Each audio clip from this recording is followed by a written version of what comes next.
আবার একটা নতুন টেক নিউজের সময় হয়ে গেছে, আর বাইরেও ঠান্ডাটা আস্তে আস্তে বেশ পড়ছে, গায়ে জ্যাকেট চেপে গেছে। আপনাদের ওদিকে ঠান্ডার কি খবর? ঠান্ডা কতদূর পড়লো অবশ্যই জানাবেন, একটু ফিডব্যাক শেয়ার করবেন। যাই হোক, প্রথমেই একটা বিধ্বংসী খবর দিয়েই শুরু করি। গুগল ক্রোম যে কোনো মুহূর্তে বন্ধ হয়ে যেতে পারে। অ্যাকচুয়ালি আমেরিকার আদালতে একটা মামলা চলছে যেখানে গুগলকে ডাইরেক্টলি বলেছে গুগলের যে ক্রোম ব্রাউজারটা রয়েছে সেটা মনোপলি ক্রিয়েট করেছে, সেটা অন্য কাউকে নাকি ব্যবসা করতে দিচ্ছে না। এমনকি বেশ কিছু প্রাইভেসি ল রয়েছে যেগুলো নাকি গুগল ক্রোমে মানা হচ্ছে না। আর এই প্রসঙ্গেই আমেরিকায় ডিপার্টমেন্ট অফ জাস্টিস কিন্তু মন্তব্য করেছেন যে গুগলের এখনই উচিত ক্রোমকে বন্ধ করে দেওয়া, অথবা গুগলের উচিত ক্রোমকে সেল করে দেওয়া। আর এই ব্যাপারে গুগল অফিসিয়ালি বিবৃতিতে জানিয়েছে গুগলের যে ক্রোম সেটা একদম নিয়ম নীতি মেনেই কাজ করছে, আর সেটা কোনো রকম ভায়োলেশনের সাথেও যুক্ত নয়। সো এবার দেখা যাক ডিওজি কি সিদ্ধান্ত নেয়, পরবর্তী হিয়ারিংয়ে কি হয়। তবে আমার মনে হয় গুগলের যদি দোষ প্রমাণ হয় গুগল একটা মোটা টাকা ফাইন দেবে।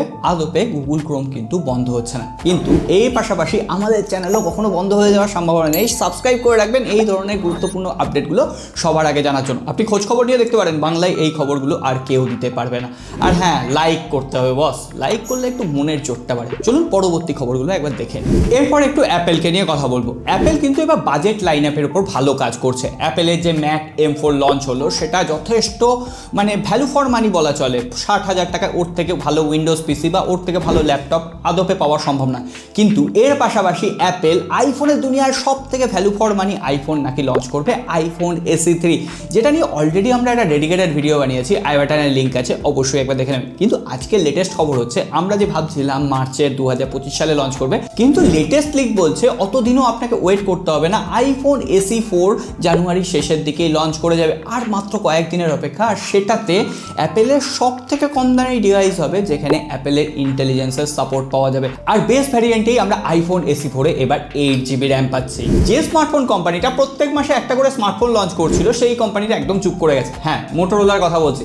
অবশেষে মোটোরোলা জানুয়ারি মাসে তাদের বাজেট ফোনগুলো লঞ্চ করা আবার শুরু করবে।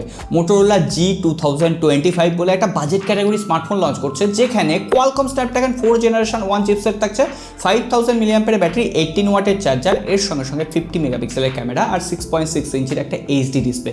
এই যে ফোনটা লঞ্চ করবে তার ফার্স্ট লুকও আছে সামনে চলে এসেছে। মোটামুটি 10 থেকে 11,000 রুপিতে এই স্মার্টফোনটা জানুয়ারিতেই লঞ্চ করে যাবে। সুতরাং বাজেট ফোন কিনলে একটু ওয়েট করে যাবে। কয়েকদিন আগে আমরা iQOO10 সিরিজকে নিয়ে কথা বলছিলাম। iQOO10 আর iQOO10 Pro এগুলো চাইনিজ মার্কেটে খুব তাড়াতাড়ি লঞ্চ হতে চলেছে। আর এই ফোনগুলো পাওয়ারফুল তো হবেই, কিন্তু এবার শোনা যাচ্ছে ফ্ল্যাগশিপ কিলার তকমাটা যদি দেওয়া যায় তাহলে সেটা iQOO10 সিরিজকেই দিতে হবে।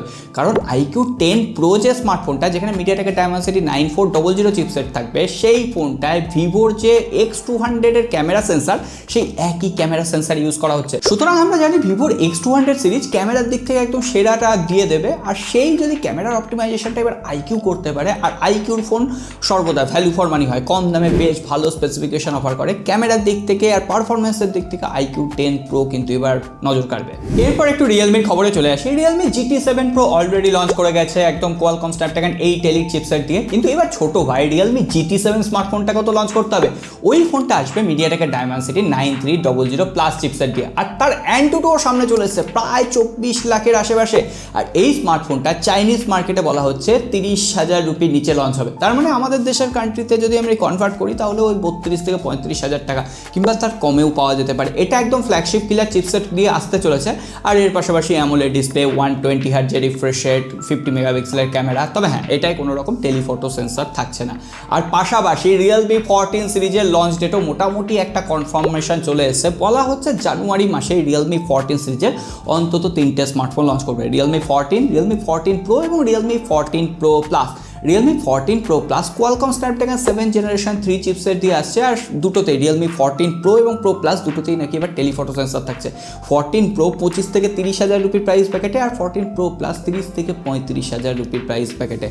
রিয়েলমি 14 সিরিজের দাম আস্তে আস্তে বেড়েই যাচ্ছে, আমি বুঝতে পারছি না, এদিকে বিক্রি হচ্ছে না রিয়েলমি 14 সিরিজের ফোন। এরপর একটু খুশির খবর দিয়ে দিই। স্যামসাংয়ের যে এক্সিনোসের 2600 প্রসেসরটা স্যামসাং তৈরি করছিল, সেই প্রসেসরটার কাজ ডেভেলপমেন্ট প্রসেস স্যামসাং বন্ধ রাখতে বাধ্য হয়েছে। কি খুশির খবর না? আমরা তো চাই স্যামসাং, মিডিয়াটেক বা কোয়ালকমের সাথে কাজ করুক। যাই হোক, এই 2600 প্রসেসরটাকে বন্ধ রাখার মেন কারণ হচ্ছে বেশ কিছু জায়গায় যে ম্যানুফ্যাকচারিং ইউনিট সেখানে প্রবলেম হচ্ছে, তারপরে অপটিমাইজেশনেও নাকি বেশ কিছু প্রবলেম হচ্ছে। যাই হোক, এর পাশাপাশি স্যামসাংয়ের যে A56, A36 ফোনগুলো লঞ্চ করবে, আজকে A56 ফোনটার একদম ফ্রেশ নতুন ডিজাইন একটা সামনে চলে এসেছে। দেখে পেছনের যে ক্যামেরা হাউজিংটা সেটা অনেকটা 4.6 ফোনটার মতো দেখতে লাগছে, তবে হ্যাঁ দেখতে ভালো লাগছে। আর হ্যাঁ, আগের জেনারেশনের মতোই কিন্তু বেজেল আর চেন থাকছে। তবে A56 এর দাম কত হয়, ক্যামেরা অপটিমাইজ কত হয়, আর A56, A36 দুটো ফোনই out of the box Android 15 দিয়ে আসবে, আর সঙ্গে সঙ্গে One UI 7.0 থাকবে।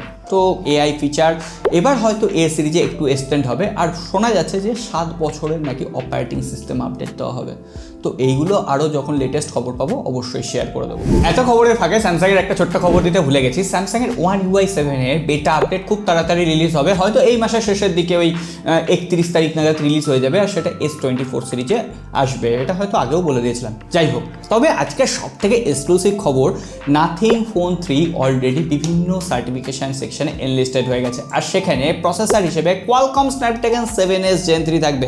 8 সিরিজের আর কোনো প্রসেসর থাকছে না। এর থেকে তো কোয়ালকম স্ন্যাপড্রাগন 8 Gen 3 দিলে বেটার হতো, কারণ নাথিং ফোন 2তে আমরা কোয়ালকম স্ন্যাপড্রাগন 8+ Gen 1 পেয়েছিলাম। কি ঠিক বলছি তো? তাহলে এবার নাথিং ফোন 3তে কেন 7 সিরিজ?